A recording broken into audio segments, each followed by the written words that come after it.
ভাঙড়েও খুন তৃণমূল নেতা। ক্যানিং পূর্বে তৃণমূল বিধায়ক শওকত মোল্লার ঘনিষ্ঠ তৃণমূলের অঞ্চল সভাপতিকে প্রথমে গুলি করা হয়, তারপর কোপানো হয়, এমনটাই অভিযোগ। আর এই ঘটনাকে কেন্দ্র করে অভিযোগ পাল্টা অভিযোগ চলছে। ঘটনার তদন্তে ঘটনাস্থলে পৌঁছেছে ফরেনসিক টিম।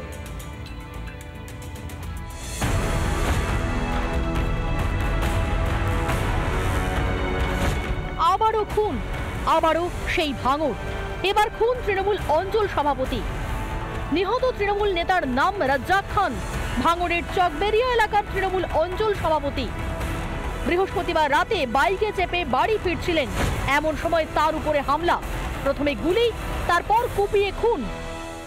9:30 থেকে 10টার মধ্যে একজন রাজ্জাক ওনার মার্ডার হয়েছে। ভাঙড় থানা থেকে 1 কিলোমিটার, সেইগুলো তদন্ত করে পুলিশ দেখছে। স্থানীয় তৃণমূল নেতা রাজ্জাক খান, যিনি শওকত মোল্লা ঘনিষ্ঠ, তাকে কুপিয়ে গুলি করে খুন করা হলো। এখানেই প্রশ্ন, পুলিশ কি করছিল? পার্টিটা করতো ভালোভাবে, মন দিয়ে পার্টি করতো, ভালোবেসে পার্টি করতো। শওকত দাকে ভালোবাসতো। শওকত দার নামে অজ্ঞান ছিল। শওকত দা ভাঙড় চত্বরে আসলে ও দাদার কাছে না গিয়ে থাকতো না, দাদা ভক্ত ছিল।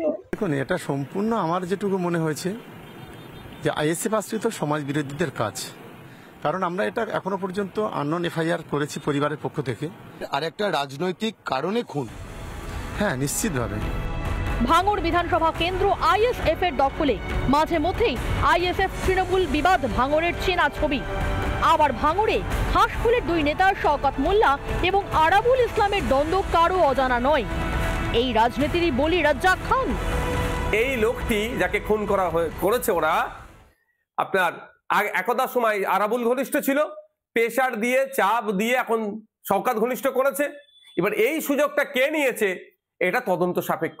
একাধিক ইকুয়েশন উঠে আসছে এই খুনের রহস্যের পিছনে। একে অপরকে মারতে মারতে চলে যাবে। এর উত্তর নওশাদ সিদ্দিকী আর শওকত মোল্লাই দিতে পারবে, আমরা দিতে পারবো না। ওখানে বিজেপির কোনো স্টেক নেই। এরা দুজনই বলতে পারবে, আরাবুলও বলতে পারবে। শওকত আরাবুলের গোষ্ঠীদ্বন্দ্ব নাকি অন্য কারণে খুন, তদন্ত করছে পুলিশ।